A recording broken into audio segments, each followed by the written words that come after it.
Salut, c'est Romain, on se retrouve aujourd'hui pour le quatrième épisode de Parlons Design. Et aujourd'hui on va parler de comment s'initier et apprendre le design d'expérience utilisateur. Mais avant tout, avant de commencer cet épisode, je tiens à remercier toutes les personnes qui m'ont apporté du feedback sur ce podcast. Ça m'encourage vraiment, ça me fait très plaisir et ça me permet de l'améliorer. Donc vous aussi, ceux qui sont actuellement en train d'écouter ce podcast, vous pouvez m'envoyer vos feedbacks, ça me fait super plaisir et ça m'aide à améliorer ce podcast. Donc aujourd'hui, on parle d'apprentissage de l'expérience utilisateur, enfin du design d'expérience utilisateur. Donc pour vous parler de ça, je vais tout simplement me servir de mon expérience personnelle, car ça fait maintenant 1 an que je m'intéresse vraiment à l'expérience utilisateur, et donc vous parler des méthodes que moi j'utilise. Donc ça va s'articuler en 2 parties. La première, je vais vous parler des techniques pour apprendre, et enfin on fera un petit topo sur les principes fondamentaux que vous aborderez en découvrant le design d'expérience utilisateur. Donc pour les techniques, déjà ce que je vous propose, c'est de lire des livres. Ouais, c'est bête, ça paraît ancien, ça paraît vieux, mais dans les livres, vous trouverez vraiment des informations capitales pour créer une bonne expérience utilisateur. Il y en a vraiment beaucoup, et en fait, c'est pas tous des livres créés pour les UX designers. Il y a des livres qui n'ont rien à voir. Notamment les livres sur la psychologie humaine, ça peut vraiment vous aider à créer des interfaces qui sont adaptées à l'homme. C'est vraiment le but. Les livres qui parlent plus spécifiquement d'interface homme-machine, même si c'est avec des robots, même si c'est avec du papier, des machines physiques, voilà, ça peut vous aider aussi, car en fait, que ce soit une interface web, une interface physique ou autre chose, ce qui est important, c'est de comprendre comment l'humain, donc comment toi, comment moi, je réagis face à l'interface, et de savoir s'adapter. Et ensuite, il y a aussi des livres dédiés au design d'expérience utilisateur qui peuvent t'intéresser. Et moi, je vais t'en conseiller 2 de ces livres les plus importants à lire pour apprendre l'expérience utilisateur.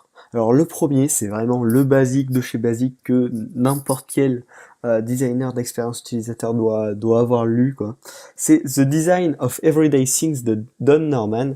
Donc ça parle, voilà, là justement c'est l'exemple type d'un livre qui à la base parlait plus des objets physiques, puis il y a eu une réédition en 2014 et il me semble plus orientée virtuelle, mais voilà, qui fait vraiment ce parallèle entre comment l'utilisateur comprend telle interface et donc comment l'adapter pour que ce soit pas l'utilisateur qui doive s'adapter à l'interface, mais l'interface qui s'adapte à nous, avec plein d'idées, etc. Et justement plein d'exemples dans ce livre, vraiment des études de cas à chaque idée proposée, des études de cas. Et donc Don Norman, il a fait aussi d'autres livres qui parlent pas mal de design, certains plutôt expérience utilisateur, d'autres un peu moins, mais voilà.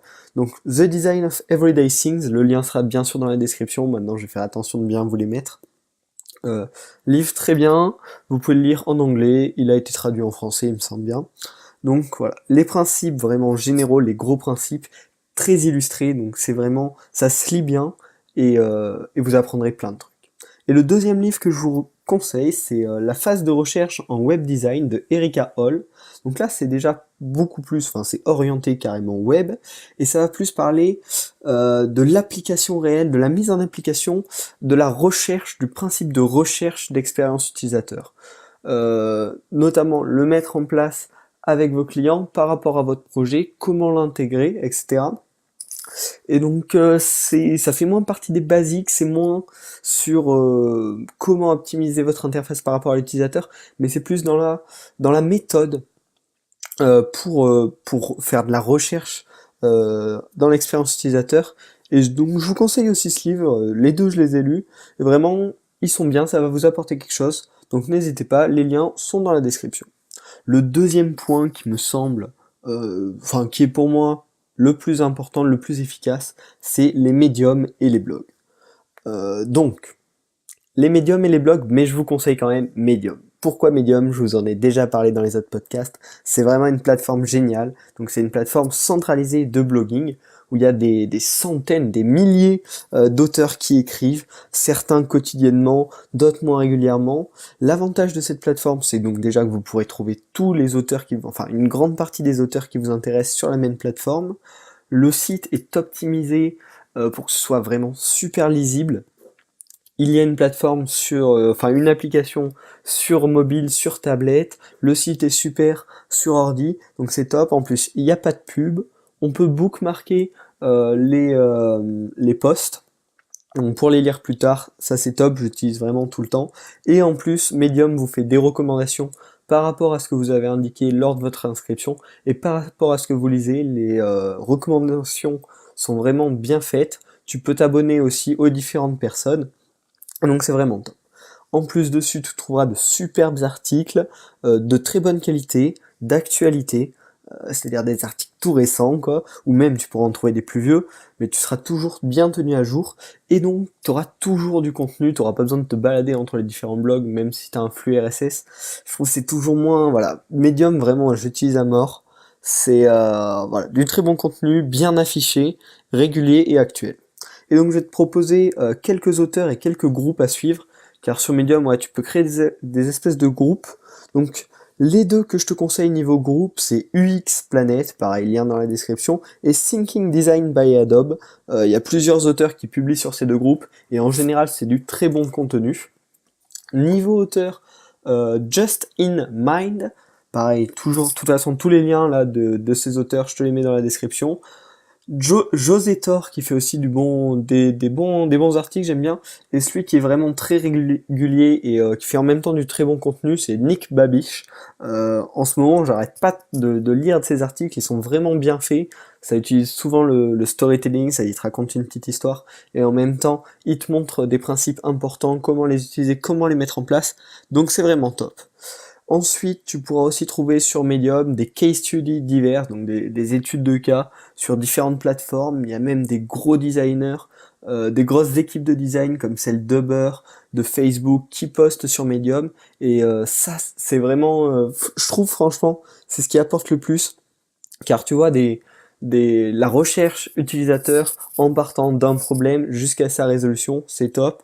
Tu pourras aussi trouver des articles qui t'introduisent à certains principes et certaines idées pour améliorer l'expérience utilisateur, et aussi des articles beaucoup plus précis sur un certain point de l'expérience utilisateur auquel tu n'aurais peut-être jamais pensé de réfléchir aussi précisément pendant autant de temps, mais il y a des gens qui l'ont fait et qui partagent la recherche qu'ils ont fait avec toi, et donc ça c'est vraiment top. Ce que je te propose de faire aussi, c'est de te dire par exemple tous les jours je vais lire un article sur Medium. Moi c'est ce que je fais depuis déjà plusieurs mois, et c'est vraiment ma plus grosse source d'apprentissage niveau design d'expérience utilisateur, c'est top. Et un article, ça te prend même pas 10 minutes par jour, c'est que dalle, mais si t'en lis un par jour, tu vas grandement améliorer tes compétences en peu de temps. Faut que j'arrête de m'enflammer, mais vraiment, c'est top. Découvre cette plateforme Medium, ou même regarde des blogs, mais voilà, Medium c'est vraiment top pour ça. Donc je te conseille de lire des médiums pour découvrir et apprendre le design d'expérience utilisateur. Enfin, une fois que tu as fait tout ça, je te conseille de faire des petits fichiers texte ou des notes avec des récaps sur différents domaines, c'est-à-dire un récap design d'expérience utilisateur sur les formulaires, design d'expérience utilisateur sur l'affichage en tableau, des choses comme ça, afin de pouvoir t'en resservir. Et le troisième point que je te propose pour apprendre efficacement le design d'expérience utilisateur, c'est de t'entraîner. C'est tout con, mais c'est logique. Donc tu peux t'entraîner sur des projets perso, en créant des petits projets pour toi, même si c'est des trucs qui existent déjà, genre une application de rappel, je sais pas, en essayant de l'optimiser justement pour l'expérience utilisateur, grâce aux connaissances que tu as acquises, à la méthode d'expérience utilisateur que tu vas te designer toi-même, en fait, au fur et à mesure des projets. Tu peux aussi évidemment faire des vrais projets. Et si tu n'as pas tout ça, enfin si tu ne veux pas faire de réels projets qui vont te prendre énormément de temps, tu peux aussi faire toi-même des études de cas sur les services que tu utilises par exemple. C'est-à-dire, je m'explique, il y a une fois j'étais sur Messenger, donc Facebook Messenger, j'ai envoyé un message et je sais plus, pour envoyer une photo là, il y avait un truc qui m'avait pas plu, tu vois. Donc ensuite, j'ai réfléchi moi-même au problème, donc quel était le problème que j'avais repéré.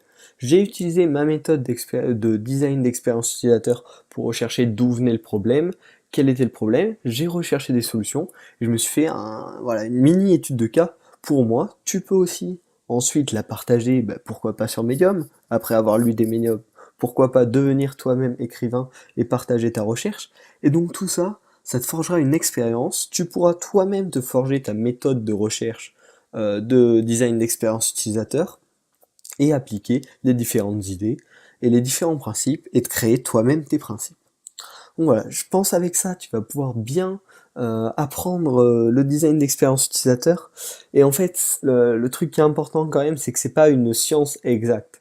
C'est-à-dire que c'est plus des principes que tu vas apprendre, des méthodes de recherche, que quelque chose de concret où tu vas tout le temps faire comme ça. C'est absolument pas ça. C'est-à-dire qu'il faudra s'adapter à chaque cas et utiliser une méthode. Bon, et ensuite il y a des gros principes fondamentaux, même pas fondamentaux, des principes actuels, on va dire, qui peuvent aider l'utilisateur. Et donc voilà, faudra choisir appliquer les bons principes aux bons endroits, etc.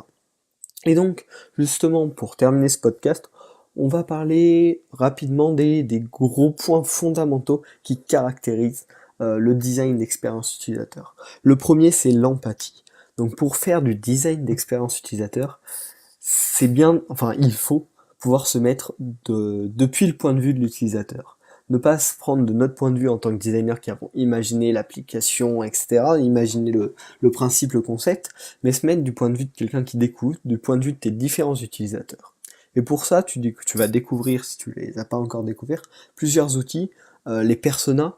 En fait, tu crées des personnages imaginaires euh, qui seraient des potentiels utilisateurs de ton application.